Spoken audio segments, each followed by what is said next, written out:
मुंबईमध्ये दोन्ही ठाकरे एकत्र येऊनही उद्धव ठाकरे आणि राज ठाकरे यांची युती असतानाही भाजपने बीएमसी म्हणजे मुंबई महानगरपालिका कशी खेचली, आतली पूर्ण राजकीय खेळी काय आहे याचा सविस्तर आढावा या व्हिडिओच्या माध्यमातून आज आपण जाणून घेण्याचा प्रयत्न करणार आहोत। चॅनलवर जर नवीन आला असाल तर सबस्क्राइब देखील करायला विसरू नका। आता पाहिलं असेल तुम्ही दिवसभर देखील पाहिलं असेल मुंबईतील मोठी आणि निर्णायक ब्रेकिंग बातमी या ठिकाणी तुम्ही ऐकलेली असेल। कारण 25 वर्ष मुंबई महानगरपालिकेवर सत्ता गाजवणाऱ्या ठाकरे घराण्याला आज इतिहासातील सर्वात मोठा धक्का या ठिकाणी बसलेला आपल्याला दिसतोय।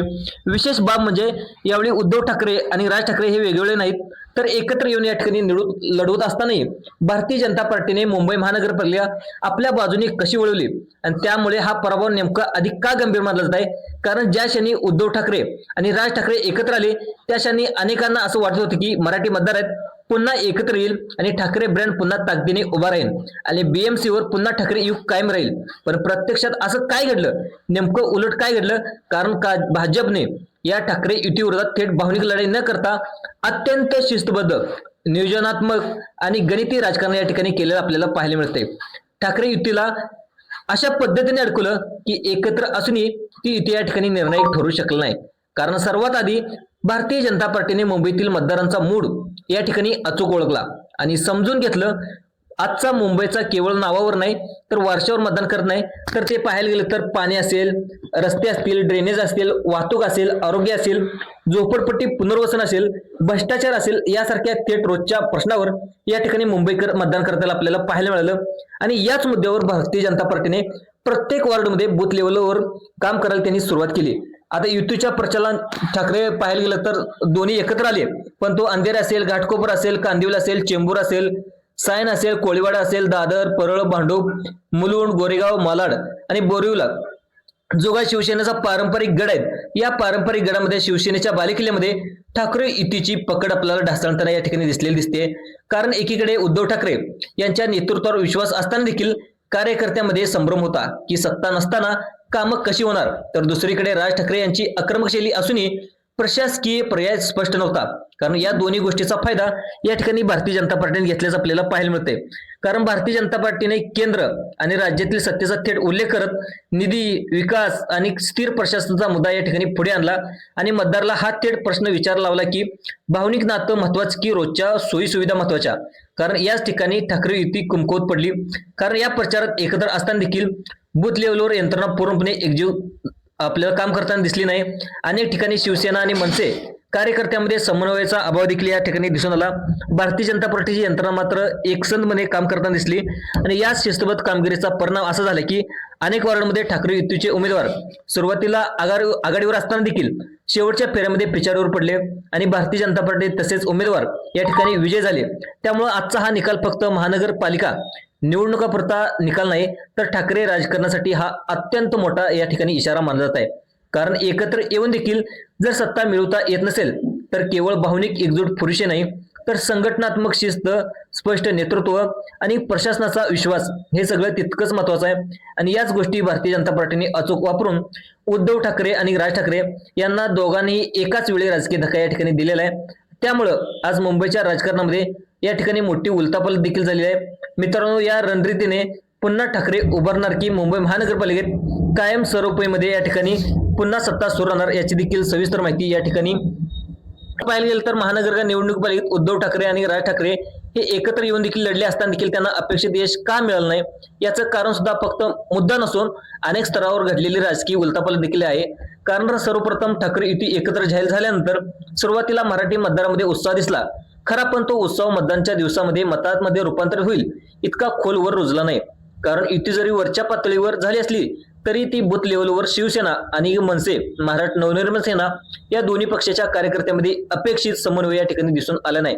अनेक ठिकाणी उमेदवार कोणाचा आदेश ऐकायचा आणि कोणता झेंडा लावायचा आणि प्रचाराची दिशा काय असणार यावर गोंधळत होता। याच काळात भारतीय जनता पार्टीने मात्र अत्यंत शांतपणे आणि शिस्तबद्ध पद्धतीने आपली यंत्रणा कामाला लावली आणि मुंबईतील प्रत्येक वॉर्डमध्ये मतदारांचा सखोल अभ्यास करून कोणत्या भागामध्ये मराठी मतदार निर्णायक आहे, कोणत्या भागामध्ये मध्यमवर्गीय आहेत, कोणत्या भागामध्ये गुजराती आहेत, कोणत्या भागामध्ये उत्तर भारतीय आहेत किंवा अल्पसंख्याक मतदार प्रभावी आहेत याचे अचूक मायक्रो मॅनेजमेंट त्यांनी केले। त्यानुसार प्रचाराचे मुद्दे त्यांनी तयार केले। त्यामध्ये पाहायला गेलं तर अंधेरी असेल, गोरेगाव असेल, कांदिवली असेल, बोरिवली असेल मालाड असेल यासारख्या पश्चिम उपनगरामध्ये रस्ते असेल, पार्किंग असेल, मेट्रो असेल, ट्रॉफिकचा मुद्दा असेल त्यांनी त्या ठिकाणी समोर आणला. त्यानंतर घाटकोपर, चेंबूर, सैन, कुर्ला, भांडूप, मुलुंड या पूर्व उपनगरामध्ये देखील पाणी, ड्रेनेज, झोपडपट्टी पुनर्वसन, आरोग्य सेवेचा मुद्दा या ठिकाणी केंद्रस्थानी त्यांनी ठेवला. आणि याच वेळी युतीचा प्रचार मोठ्या त्या ठिकाणी झाला. त्यामध्ये संयुक्त रॅली असतील, भावनिक भाषणापुरता मर्यादित राहिला, ज्यामध्ये बाळासाहेब ठाकरे यांचा वारसा, मराठी अस्मिता आणि मुंबई आपली आहे हा सूर जास्त होता. पण बदललेल्या मुंबई मतदार आता थेट प्रश्न विचारतो की माझ्या वॉर्डामध्ये मागच्या 5 वर्षात नेमकं काय काम झालं, माझ्या गल्लीत पाणी येतं का, माझ्या मुलाला चांगली शाळा आहे का आणि आरोग्य सेवा चांगली मिळते का. आणि या प्रश्नाची ठोस उत्तरं भारतीय जनता पार्टीने आणि प्रशासन आणि सत्तेच्या जोरावर त्या ठिकाणी दिली. आणि कारण त्यांनी केंद्र असेल, राज्य सरकार असेल आणि महायुतीच्या सत्तेचा उल्लेख करत निधी आणण्याची क्षमता देखील दाखवली. तर ठाकरे युतीकडे सत्ता नसल्यामुळे अनेक ठिकाणी कार्यकर्ते देखील मतदारांना ठोस आश्वासन देताना या ठिकाणी अडचणीत आलेले आहेत. आणि या सत्तेच्या गणिताचा फायदा या ठिकाणी भारतीय जनता पार्टीने घेतला. आणि याशिवाय आणखी एक महत्वाचा मुद्दा म्हणजे ठाकरे युती असून देखील नेतृत्व एकसंघ असल्याचा प्रभाव या ठिकाणी तळागाळात या ठिकाणी निर्माण झाला नाही. उद्धव ठाकरे शांत आणि संयमी शैलीत बोलत होते, तर राज ठाकरे आक्रमक शैलीत भूमिका मांडत होते. आणि या दोन वेगवेगळ्या शैली एकाच वेळी मतदारासमोर आल्यामुळे काही मतदारांमध्ये संभ्रम निर्माण झाला की नेमकं पुढचं प्रशासन कसं चालणार, निर्णय कोण घेणार, धोरणाची दिशा काय असणार. या संभ्रमाच्या काळात भारतीय जनता पार्टीने स्थिर मजबूत नेतृत्व, स्पष्ट निर्णय क्षमता हा मुद्दा या ठिकाणी समोर आणला. अनेक पारंपरिक ठाकरे समर्थक वॉर्डमध्ये देखील मतदाराचं विभाजन झालं किंवा शेवटच्या क्षणी मतदारांनी सत्ताधारी बाजूकडे कौल दिला. म्हणूनच हा पर्व अधिक वेदनादायक ठरला मानला जातो, कारण हा पर्व वेगवेगळ्या लढल्यामुळे नाहीतर एकत्र लढून देखील झालेला आहे. आणि त्यामुळे आज मुंबईच्या राजकारणात हा प्रश्न ऐरून आलाय की ठाकरे इथून भावनिक एकत्र येण्यापलीकडे जाऊन संघटनात्मक पातळीवर काम आणि आणखी खोल काम करायला हवं. आणि याच प्रश्नाचं उत्तर भविष्यातील विधानसभा, लोकसभा निवडणुकीत पाहणे देखील अतिशय गरजेचं आहे. आज दिवसभर देखील तुम्ही पाहिलं असेल, भारतीय जनता पार्टीने ह्याच्या अगोदर देखील अतिशय मायक्रो मॅनेजमेंट केलं होतं. त्यामध्ये मुख्यमंत्री देवेंद्र फडणवीस असतील, त्यानंतर पाहिलं गेलं तर ज्यांची काही टीम आहे त्या टीमने देखील जे गुजराती समाज आहे त्यानंतर त्यांनी मराठी आणि मराठी असा कधीच त्यांनी मुद्दा समोर आणला नाही. त्यांनी फक्त हिंदू म्हणून देखील या ठिकाणी त्यांनी केलं. नंतर जे बुथवर आहे बुथवर देखील मायक्रो मॅनेजमेंट केलं. मायक्रो मॅनेजमेंट देखील त्या जे काही स्थानिक प्रश्न आहेत त्यामध्ये कांदिवली असेल, विक्रोळे असेल, ज्या भागामध्ये त्यांनी ज्या लोकांचे स्थानिक प्रश्न आहेत जो वारंवार 20 ते 25 वर्षापासून झालेला नाहीत अशा प्रश्नाचा त्यांनी मुद्दा उचलून धरला. आणि ते येत्या कामामध्ये ते म्हणजे येत्या इलेक्शनमध्ये आम्ही 2 महिन्याच्या आतमध्ये ती कामे करून देतो अशी हमी आहे. ती हमी भारतीय जनता पार्टीने दिली. अशी हमी भारतीय जनता पार्टीने दिल्यावर मतदारांना देखील विश्वास निर्माण झाला. तर आम्हाला फक्त भावनिक म्हणजे न होता कामाचं देखील या ठिकाणी सरकार हवं आहे, कारण केंद्रात देखील सत्ता आहे, नंतर भारतीय जनता पार्टीची महाराष्ट्रात देखील सत्ता आहे. या सत्तेचा फायदा मतदारांना हवा अशी मनामध्ये देखील भावना निर्माण झाली.